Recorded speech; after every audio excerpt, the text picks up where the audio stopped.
Well, hello there, YouTube. And after 110 days of this thing sitting in the shop, we're about to take her for a ride. All right, let the adventure begin. We're going to head up north for a little bit here. Come on along for the ride. Woo! Wow, does this feel fan-freaking-tastic. 658 miles is all I've put on this thing since I've had it. It's not even due for its first service. Is that crazy or what? Wow, I put them heated grips on number 2, and they're quite hot. And it has 6 positions. Oh man, does this thing feel fantastic. Wow, you forget how comfortable these things are. Also forget that it has 6 gears. 6 gears, like an overdrive on this thing.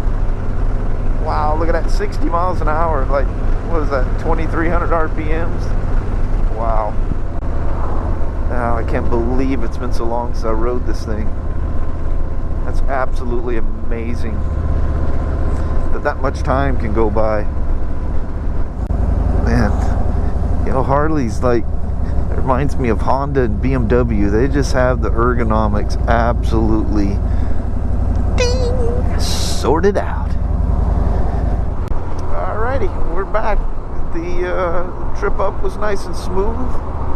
I won't lie, between 50 and 52, it's mostly been 50-51. Driving that many miles without, you know, good full-fledged winter gear on, the cold sinks in, my friend. But my hands, oh, fantastic.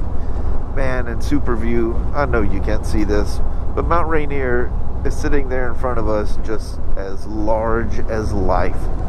There's the old hog and dog shop. Wow, there's a lot of people here.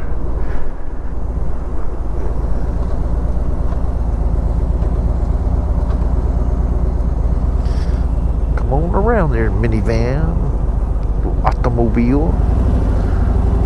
Oh, I forget the clutch. Let's go at a later place on these newer ones. But I'm just wearing blue jeans, and that was a little cold. Legs got cold. I even slipped on my soft lowers to help knock some of the wind off. I'm glad I did.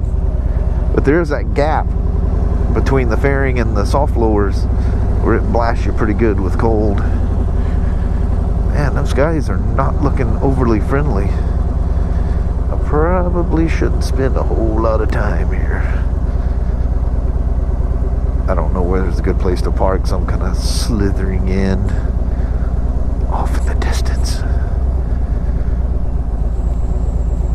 I'm thinking probably right chair might work. I guess I could go farther up front, but I think they're having like a bike show thing here too, and I just don't want to like park where the bike show is supposed to be. Alrighty, so we'll go whiz in there, say hey to everyone, and I get out of here fairly early so I can get back in time before it gets dark. I'm telling you, them skies are not looking real friendly. So I went in, said hey to everybody, kicked a couple of tires, checked out all the cool new Harleys laying about in there. Man, that solid, the vivid black, the shiny black Roadster 1200. I just love them little Roadsters, man. That thing is not that small, but that bike is so cool. And I scored myself a 10-inch shield for free. A customer has a takeoff off of his Ultra Limited that he's going to bring down here next week and give to Rob. And Rob will have it sitting there waiting for me next time I come up this way. How cool is that? So I'm down here around mile marker 99 on Interstate 5 and caught up with a Road Glide. Could be a Road Glide Ultra, which it could very well be. If not, it's a Road Glide with a tour pack. I haven't got close enough to him to verify one. Hey, that was a S1000RR BMW.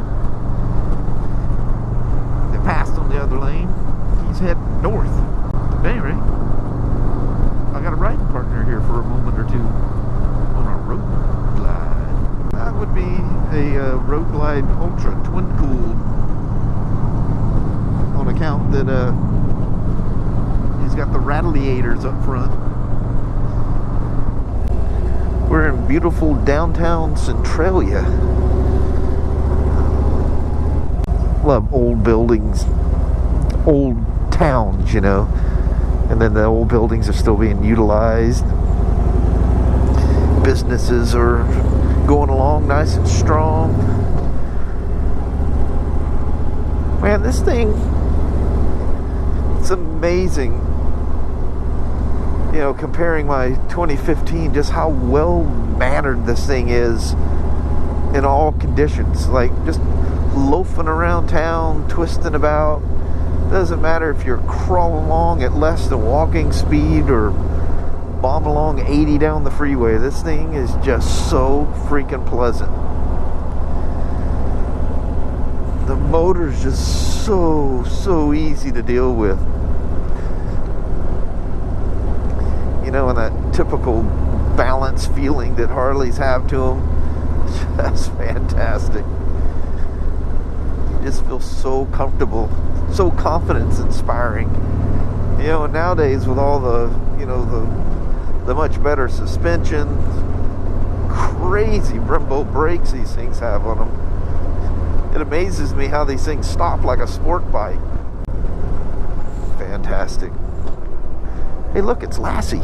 It is, it's Lassie. On dual sports, you know, I had this old XT500, and I put those Carlisle flat track tires on there, and just flat track around these wet parking lots. You had to find the ones that had the right blacktop that, you know, was kind of worn and the rocks are sticking through and the rocks are all polished, because it'd have, you know, traction, but yet just that perfect amount of slip. So you could back it into the turns and roll on and flat track that thing around there. We had this little parking lot area at the original York Honda building, the store I started at, and there was like a parking lot between two buildings. It wasn't very big, but it was the perfect concrete, or blacktop it was. And man, I'd just go round and round and round, and you'd come around and you'd like skim the tail light off the wall of, you know, the neighboring building was just a brick wall, you know, there's no windows or doors or anything. I had to be careful when I came back around on our side, because we had doors facing out the side with glass windows. But anyway, just if we got a quiet moment at work, and I'd just start railing around on that thing. And there was this old boy that sat across the street there. There's a used car place. He'd be smoking a cigarette and just watching me. And finally, you know, as you'll do, as you keep screwing around, boom, I hit the deck. I come around, smack the license plate off, or the tail light. It didn't hurt. It actually broke the glass in it. It was an old XT500. And it hit so hard that the wheel hit the concrete, got me all out of sorts, and I overcorrected, hit the deck. I went, you know, boom. So anyway, it kind of hurt a little bit, so I sat there for, whoa, she's got a bunch of throttle on this thing. Keep forgetting this thing's like violently powerful. You're a little crazy on the throttle, and you might be watching the bike rolling away from you, going, well, a few minutes ago I was riding that thing, now I'm picking myself up off the pavement. But anyway, this old boy comes walking across the street, you know, and he goes, hey, I'm Bob. I said, I'm Shawn, whatever. And turns out he's an old flat tracker from way back when. And we became fast friends, and At one point, he actually became the sales manager of our store. And I think me goofing around that parking lot sparked an old interest in him. Next thing I know, he's buying motorcycles from us, and like I say, he ended up becoming sales manager of our store. And that was pretty cool. Sparked the guy that got out of motorcycles and got him to roll right back into it. Anyway, I'm gonna run in here, take a quick break, and I'll be right back. I'll be right back out. Okay, you guys can call me a wimp, but I chickened out and switched over to my thicker climb gloves. These are full-on winter gloves here. They're not gaudy gauntlets like a lot of them are, but they're definitely thick. My hands were just too cold. I mean, heated grips are fantastic and all, but they're not the end all. Hello there, Big Bird and Joey. That little thing on the side is called Joey. Oh, look at that, I gotta go. Ooh, I gotta get used to these gloves. Wow, these things are thick.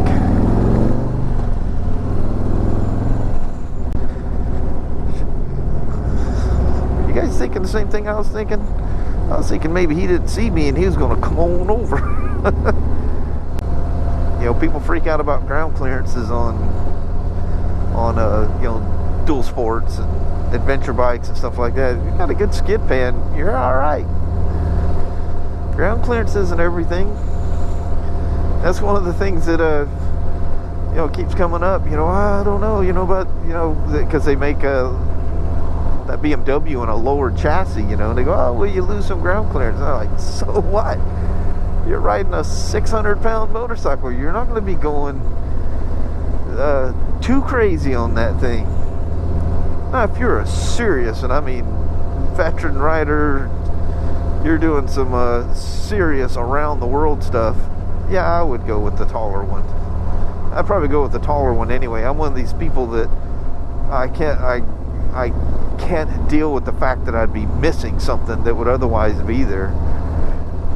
And if you can touch the ground at all, if you can touch the ground with 1 foot, you're gold. Let her rip, buddy.